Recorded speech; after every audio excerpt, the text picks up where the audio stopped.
Imagine a world where your home could be invaded at any moment. Picture warriors storming through your village, swords glinting, shouts echoing. What if everything you knew, everyone you loved, was ripped away in an instant? What if in 690 AD you were a woman, and the greatest fear was not death, but being taken as war booty? Number 10. The unbearable weight of the journey itself. In the year 690, and across vast swaths of the known world, from the burgeoning Islamic caliphates stretching into North Africa and Iberia to the Anglo-Saxon kingdoms of Britannia, and the scourge of warfare was a constant shadow. When armies clashed, the spoils of victory were often not just land or treasure, but people. And for women, being captured meant embarking on a journey of unimaginable horror, a trek that often began moments after their world had shattered. This was not a pleasant stroll through sunlit fields.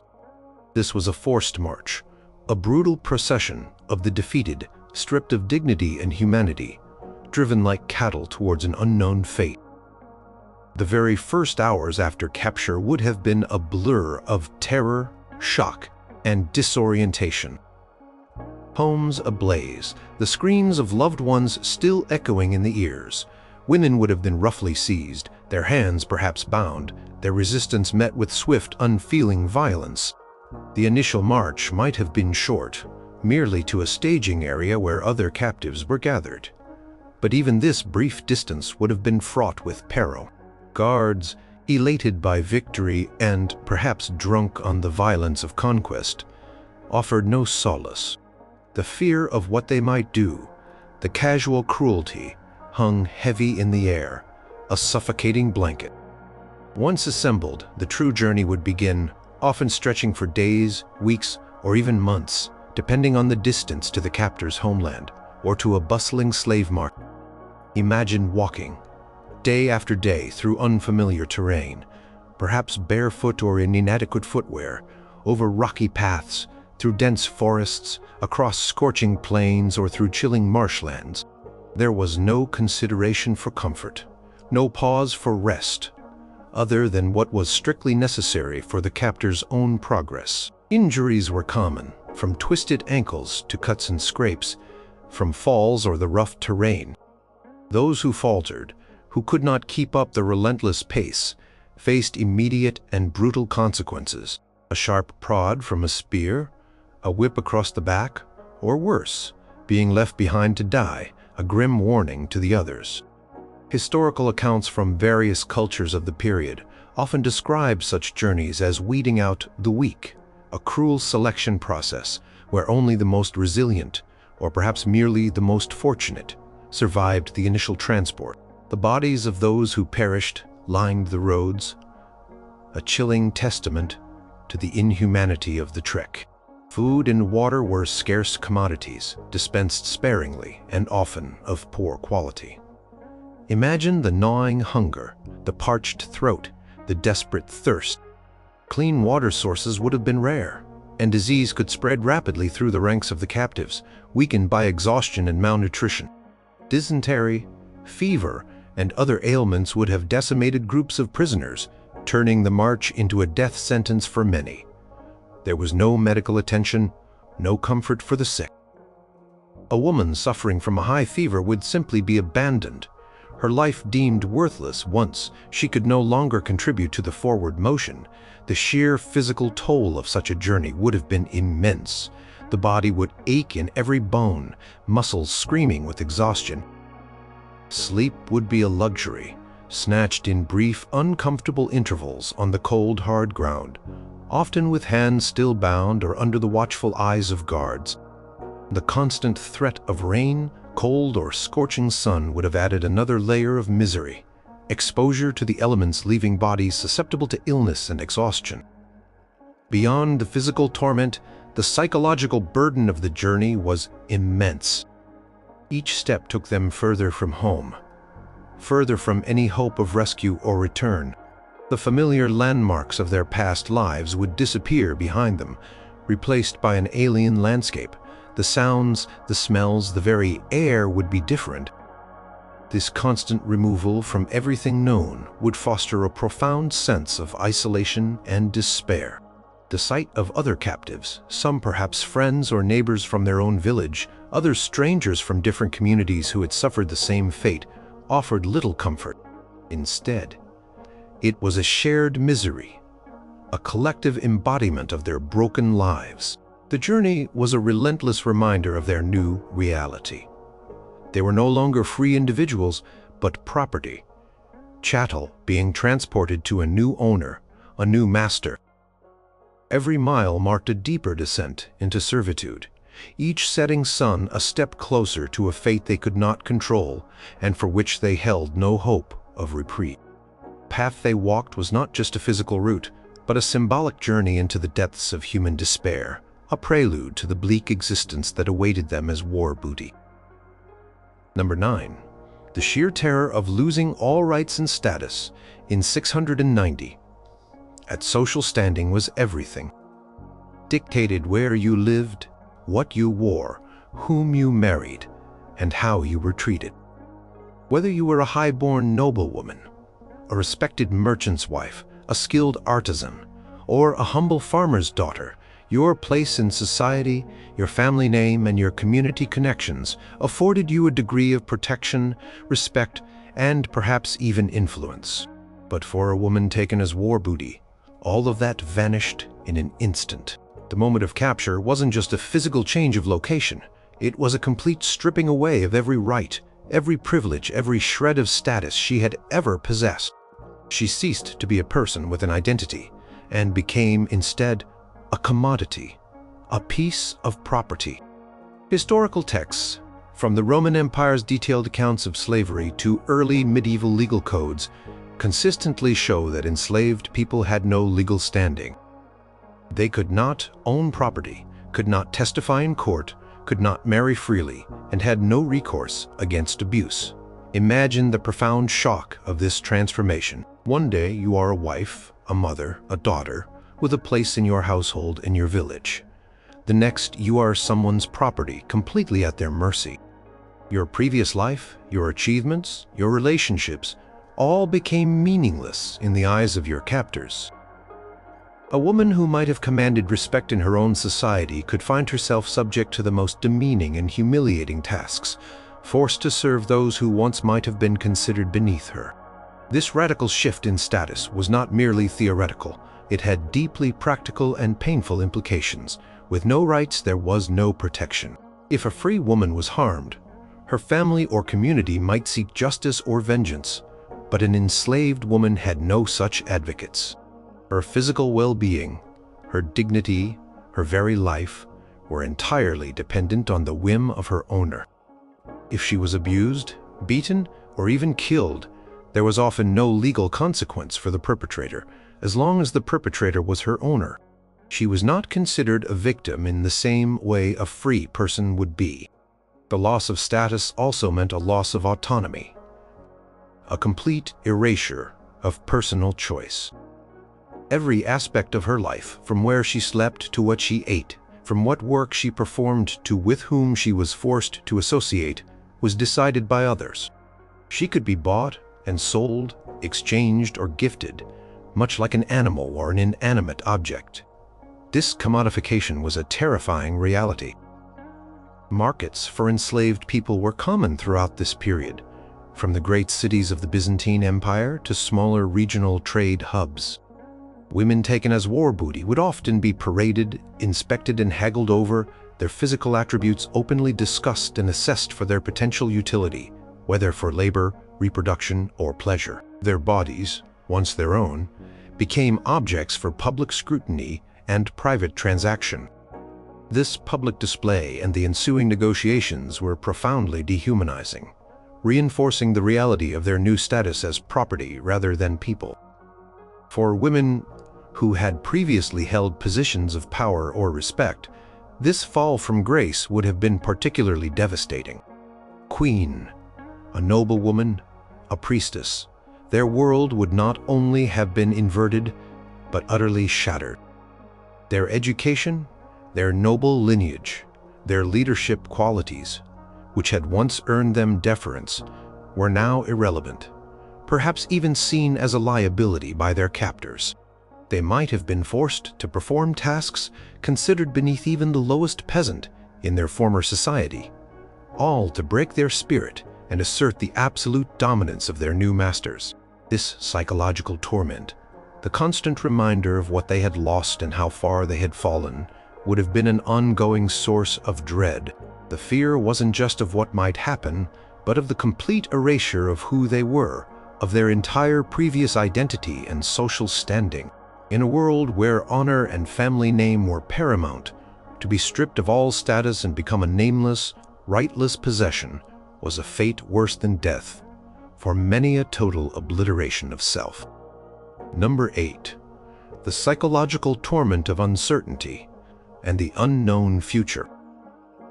Imagine being plunged into a void where every certainty you once held has vanished, replaced by an abyss of questions without answers. For women taken as war booty in 690, the psychological torment of uncertainty was a relentless, gnawing dread. From the moment of capture, their lives became a series of unknowns. Where were they being taken? Who would own them? What tasks would they be forced to perform? The sheer volume of unanswered questions, coupled with the immediate trauma of their situation, created an unbearable mental burden, a constant state of anxiety that permeated every waking moment and likely haunted their sleep. Villages burning, the sounds of battle fading, the stunned silence broken only by the cries of the grieving and the rough commands of the captors. Women were torn from their homes, their families, and their communities, often with little or no time to grasp the magnitude of what was happening. This sudden, violent rupture left no space for planning or understanding, only for raw, primal fear. The journey itself, as previously explored, was a crucible of physical hardship, but it was also a period of intense mental anguish due to the complete lack of information about their destination or ultimate fate. They might be marched for days or weeks, each step taking them further into unfamiliar territory. The landscape, the language of their captors, the very air itself would have been alien. There would be no communication, no explanation from their new masters. Their captors likely saw no reason to inform property of its destination. This silence, coupled with the overwhelming reality of their powerlessness, would have fueled rampant speculation and worst-case scenarios in their minds.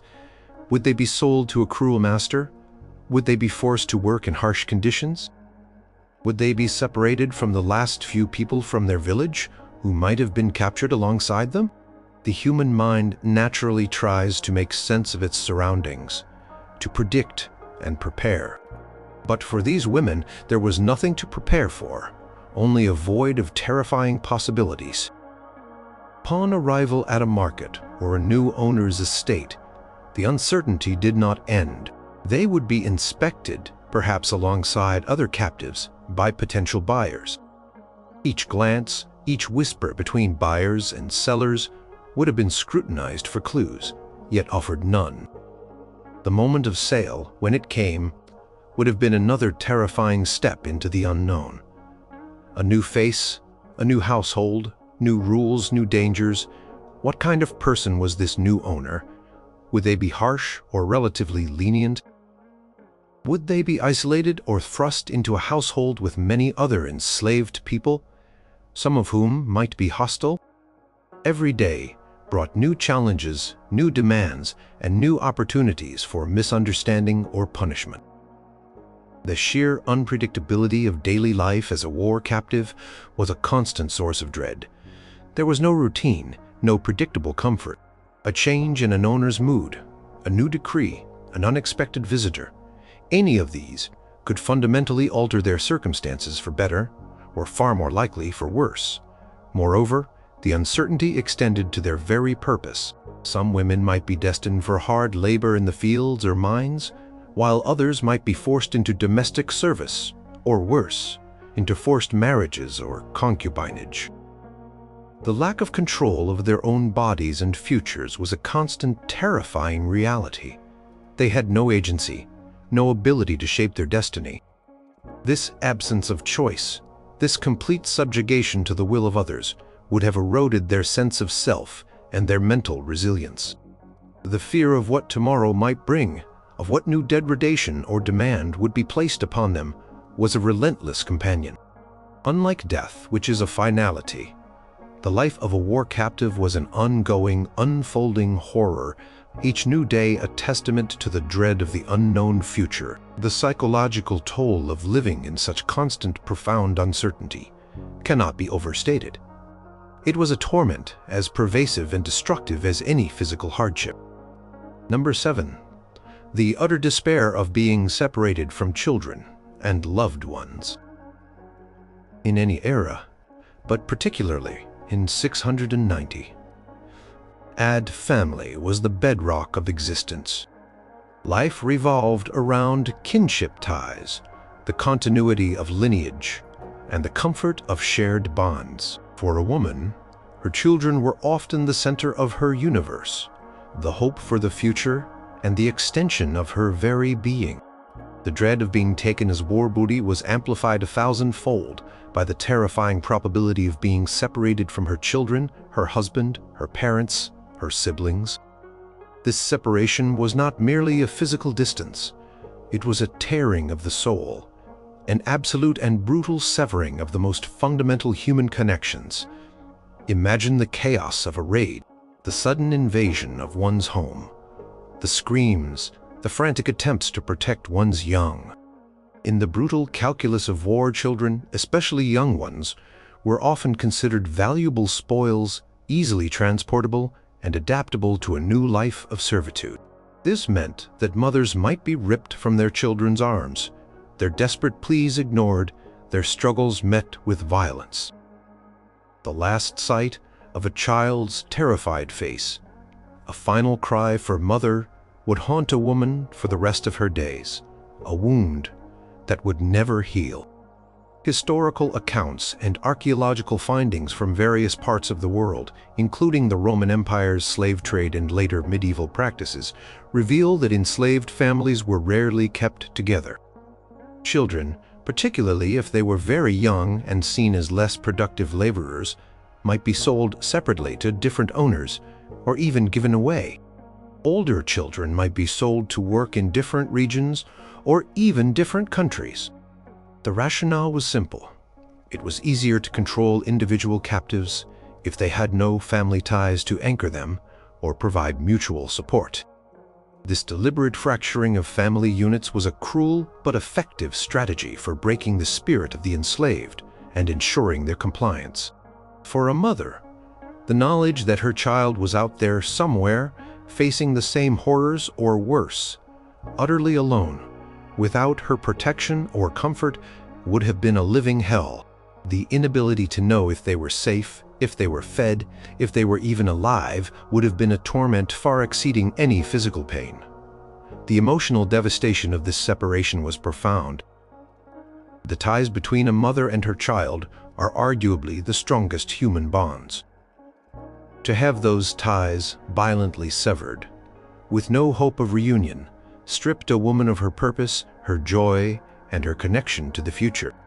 Every passing day, every year, would have been a reminder of the lost years of her children's lives, the milestones she missed, the comfort she could not offer. For women who are captured while pregnant, the dread extended to the child within them. What would happen to their baby born into servitude? Would it be taken from her at birth, or allowed to stay with her only for a few short, precious years before being sold off? The prospect of motherhood, once a source of hope and continuity, became a source of unremitting terror. Even if a child remained with her, the dread of their shared servitude, the knowledge that her offspring was condemned to the same harsh existence, would have been unbearable. Beyond children, the separation from husbands, parents, and siblings was equally devastating. A woman might lose the partner who was her confidant and protector, the parents who had nurtured her, the siblings who shared her childhood memories. These were the people who defined her world, her history, and her support system. To be severed from them meant not only emotional loss, but also the destruction of her social and economic network. In a world where family was everything, to be completely isolated with no kin to rely on or to offer solace was a terrifying prospect.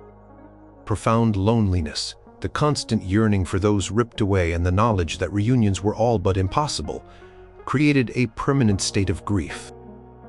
This dread of familial annihilation was perhaps the most crushing burden a woman taken as war booty had to bear, a lifelong sentence of mourning for a life and loved ones irretrievably lost.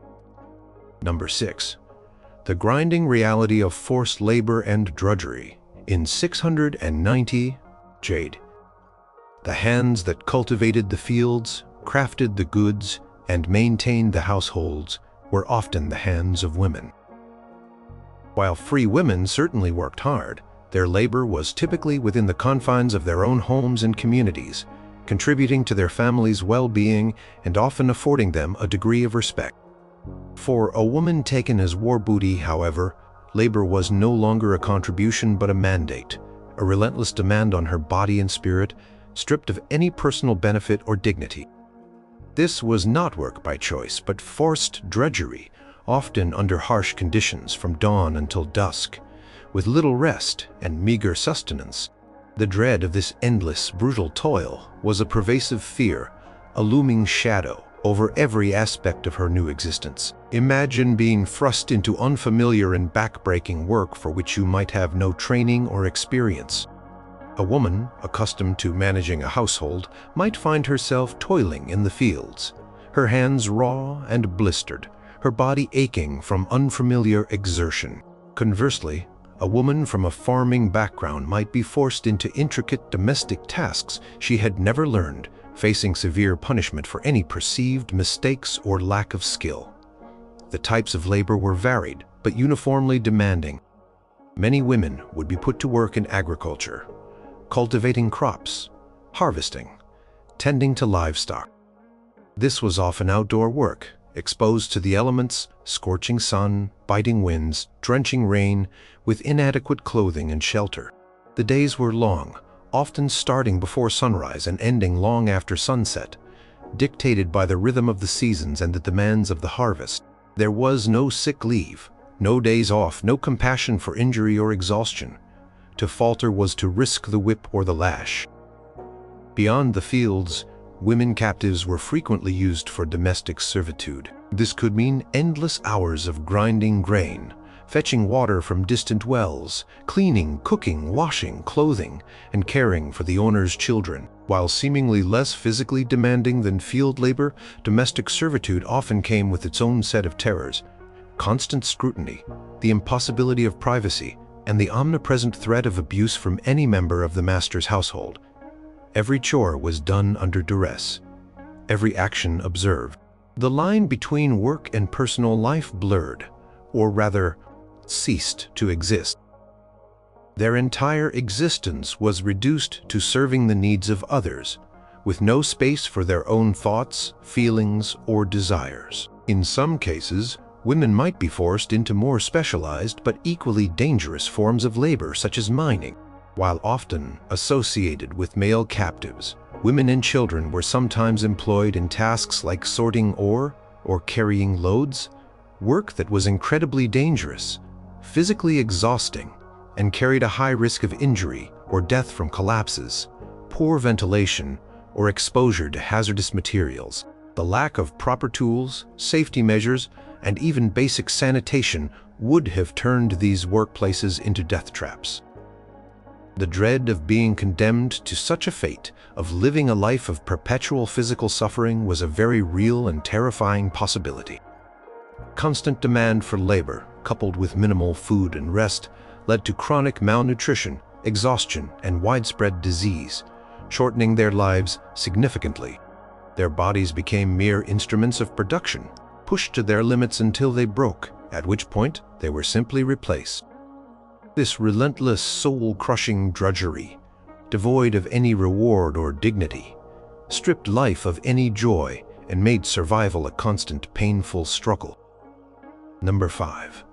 The inescapable horror of physical violence and abuse. in the brutal realities of warfare in 690 AD. The moment of capture was often just the beginning of a relentless onslaught of physical violence for women. This was not a rare occurrence, but an ever-present threat, a terrifying companion from the moment of their seizure until the end of their lives in servitude. The dread of physical harm was not merely an abstract concept. It was a tangible fear, a constant awareness of their bodies being utterly at the mercy of others. From the initial raid, violence was used to subdue, to control, and to assert dominance. Women who resisted, who tried to protect themselves or their children, would have been met with immediate and brutal force. A blow from a fist, a kick, the blunt edge of a weapon. These were the immediate instruments of subjugation. The physical scars of capture would be visible, but the invisible trauma, the lasting fear, would run far deeper. The journey itself was a continuation of this physical torment. As previously discussed, women who lagged behind, who fell ill, or who simply expressed their despair could be subjected to beatings, whippings, or other forms of corporal punishment by their captors. The goal was to maintain order and enforce compliance through pain. Exhaustion, hunger, and exposure during the march further weakened their bodies, making them more susceptible to injury and illness, yet less able to resist. The fear of these arbitrary acts of violence, inflicted at the whim of their guards, would have been a constant source of anxiety, compelling them to push their bodies beyond their limits to avoid further harm. Even the most basic needs, like finding a place to relieve oneself, could be fraught with danger, exposing them to further indignities or assaults. Once in the hands of their new owners, the threat of physical abuse did not diminish. It merely changed in nature. As property, enslaved women had no legal protection from their owners. This meant that an owner could inflict almost any punishment without fear of legal consequence. Beatings were common disciplinary tools for perceived laziness, insubordination, or any infraction, real or imagined. The instruments of punishment could range from whips and sticks to chains and shackles, leaving permanent scars on their bodies. These weren't just isolated incidents. They were often routine methods of control, designed to instill fear and ensure absolute obedience. The dread stemmed from the knowledge that any wrong step, any misstep, any perceived insolence could result in brutal retribution, and there was no one to whom they could appeal for justice or mercy. Beyond direct violence intended for control, women also faced the terrifying prospect of sexual violence. While explicit descriptions are not suitable for this context, it is a historical reality that the bodies of enslaved women were often considered to be at the disposal of their owners and other men in the household.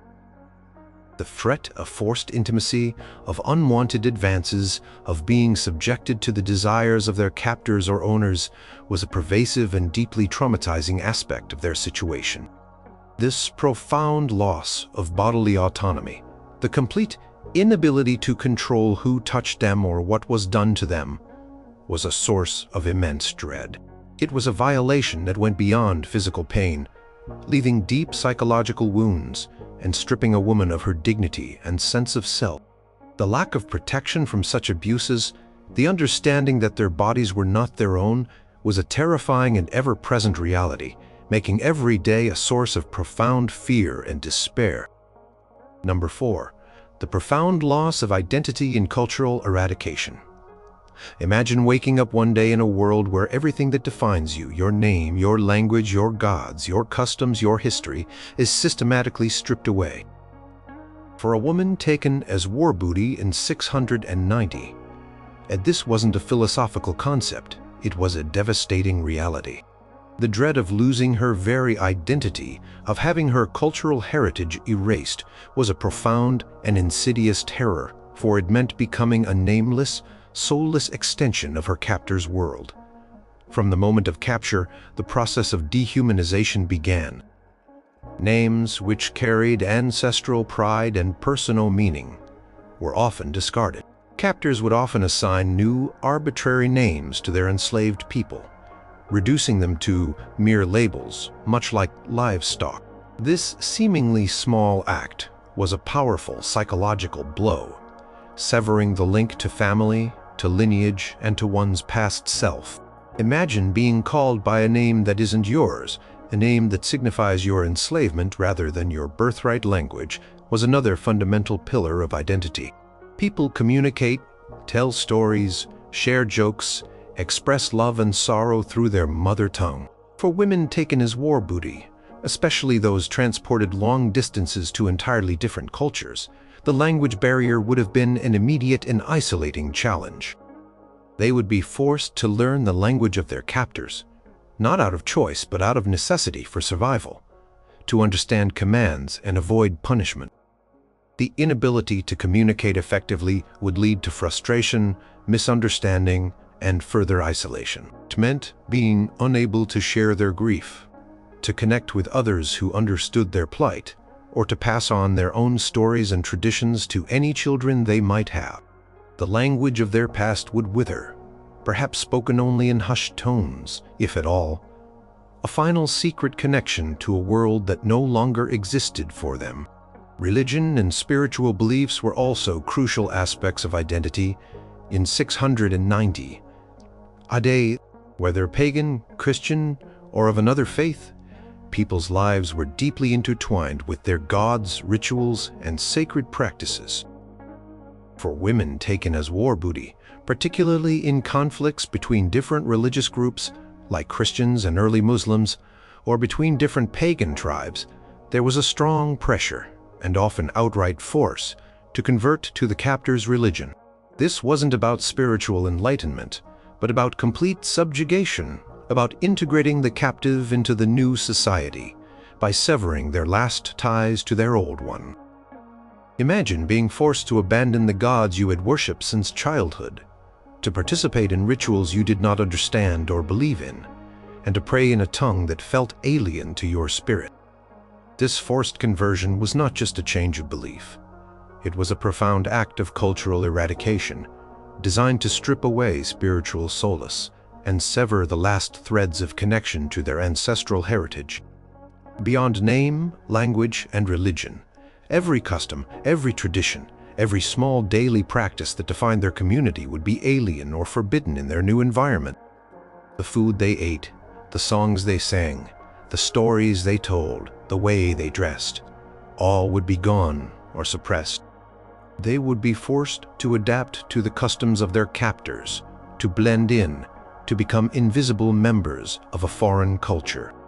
This relentless pressure to assimilate, to shed their old identity and adopt a new one, was a crushing burden. The dread wasn't just about what they lost, but about the profound sense of emptiness that remained, the feeling of being a ghost of their former self, a silent witness to the systematic erasure of their entire being. This profound loss of identity, this cultural annihilation, was a form of psychological torture that lingered long after the physical wounds had healed, leaving women adrift in a world where they no longer knew who they were. Number 3. The dread of forced marriage or concubinage, and the loss of bodily autonomy.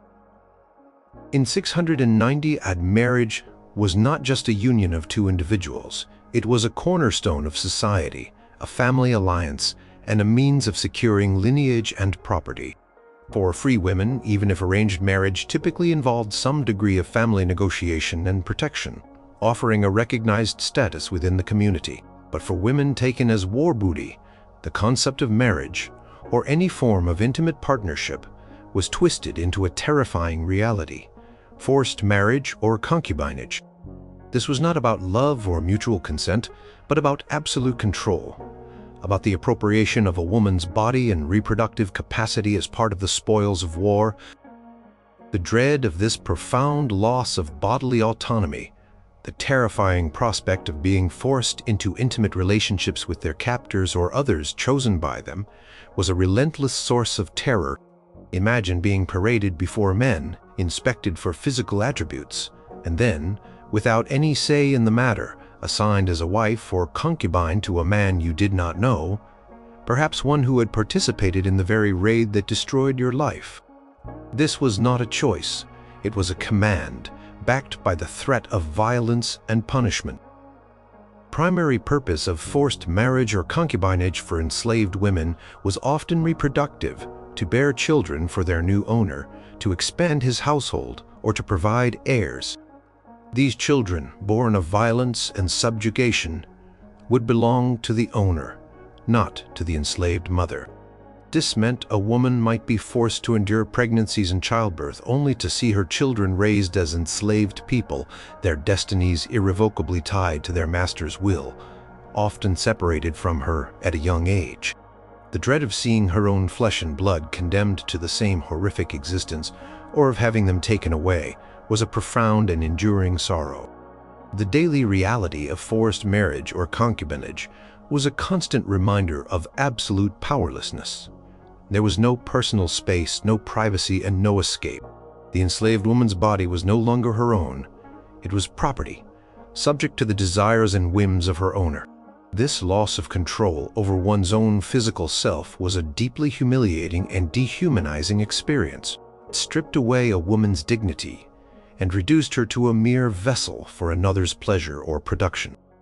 The emotional and psychological toll of such a situation would have been immense, leading to depression, anxiety, and a profound sense of defilement. There was no recourse, no one to whom she could appeal for protection or relief.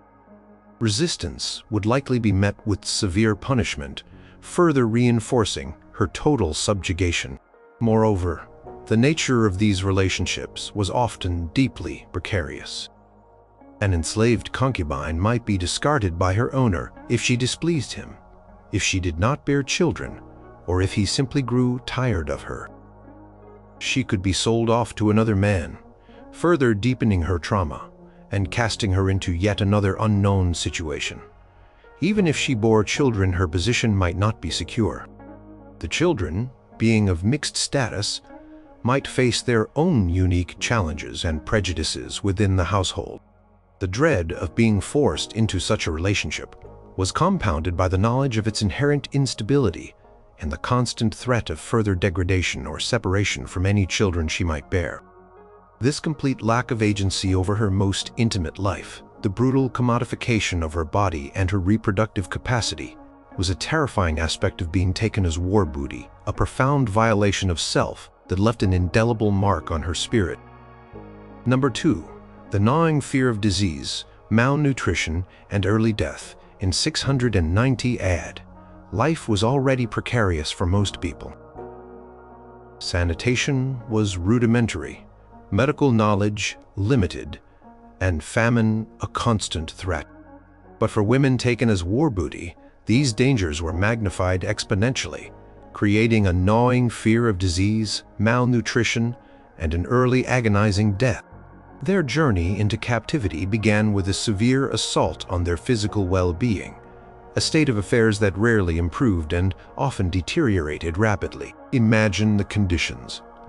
Forced marches without adequate rest, exposure to the elements, and often days without sufficient food or clean water. This initial period of deprivation and physical exertion would have severely weakened their immune systems, leaving them vulnerable to every illness imaginable. Crowded conditions, whether during transport or within the slave quarters of their new owners, provided fertile ground for the rapid spread of infectious diseases. Dysentery, typhus, smallpox, and other virulent ailments could sweep through groups of captives with devastating speed. Imagine sharing cramped spaces with many others, all weakened, ill, and with no access to basic hygiene. The lack of proper sanitation, the contaminated water, and the close proximity would have turned these environments into breeding grounds for pathogens.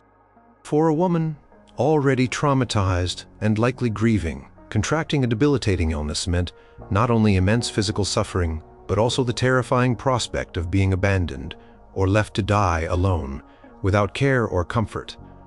There was no doctor to call, no medicine to alleviate symptom. Survival was a matter of sheer luck and a resilient constitution. Malnutrition was a call. The food provided to enslaved people was typically minimal, monotonous, and designed simply to keep them alive enough to work, not to nourish them properly. Imagine a diet consisting primarily of basic grains, perhaps some stale bread, and water, day after day, week after week. Essential vitamins, minerals, and protein would have been severely lacking, leading to a host of deficiency diseases. Scurvy, pellagra, and rickets, though perhaps not recognized by their modern names, would have manifested as chronic weakness, debilitating pain, and ultimately organ failure. This chronic hunger and inadequate nutrition would have further weakened their bodies, making them even more susceptible to illness and less able to recover from injury. The gnawing emptiness in their stomachs would be a constant reminder of their reduced status, their bodies slowly failing from the inside out. The combined effects of relentless labor, exposure, disease, and malnutrition created a brutally short life expectancy for enslaved people. Archaeological evidence from various historical periods consistently shows that enslaved populations had significantly higher mortality rates than free populations, and their skeletal remains often exhibit signs of chronic stress, malnourishment, and injury. For women, the added strain of pregnancy and childbirth in such harsh conditions would have been exceptionally dangerous, often leading to death for both mother and child. The dread of an early, painful death was not an abstract concept. It was a daily reality, visible in the suffering of those around them and felt in the gradual weakening of their own bodies. They were trapped in a cycle of suffering, with the grim knowledge that their bodies were breaking down and that there was no escape from their inevitable fate, no dignity in their final moments, only the silent, lonely end that awaited most war booty. Number 1. The absolute obliteration of hope and the crushing weight of despair. For women taken as war booty in 690, at the deepest dread, the most insidious torment lay in the absolute obliteration of hope. Hope is the human spirit's fuel, the belief that tomorrow can be better than today, that suffering might eventually cease, that dreams, however small, might be realized. But for a war captive, hope was systematically extinguished, replaced by a crushing, relentless weight of despair. From the moment their lives were shattered, every subsequent experience, the brutal journey, the loss of status, the relentless labor, the physical and emotional abuse, the separation from loved ones, the erasure of identity contributed to this profound sense of hopelessness. Imagine a life where every sunrise brings not the promise of a new day, but the certainty of continued suffering. There was no escape, no pathway to freedom. In 690, the concept of emancipation for an enslaved person was rare and largely dependent on the whim of an owner or a significant financial transaction that the captive herself could never afford. Unlike later eras with organized abolitionist movements, there were very few, if any, external forces working for their liberation. Their world was bounded by the walls of their new master's estate, the confines of their labor, and the absolute power of their owners. This lack of agency, the understanding that their fate was entirely out of their hands, was a profound psychological burden. They could not plan for a future, for there was no future they could shape. They could not dream, for their dreams were crushed by the weight of their reality. The crushing weight of despair was also fueled by the profound isolation. Stripped of family, community, and language, many enslaved women would have found themselves utterly alone in a hostile world. Even if there were other captives, the shared misery could be as isolating as it was unifying. As each individual grappled with their own profound loss, the very acts of survival, the constant battle against hunger, exhaustion, and pain, left little room for emotional processing or connection.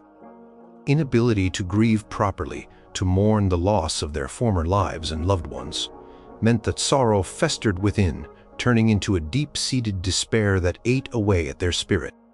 Every memory of their past life, once a source of comfort, became a painful reminder of what they had lost, intensifying the feeling of being trapped in a hopeless present.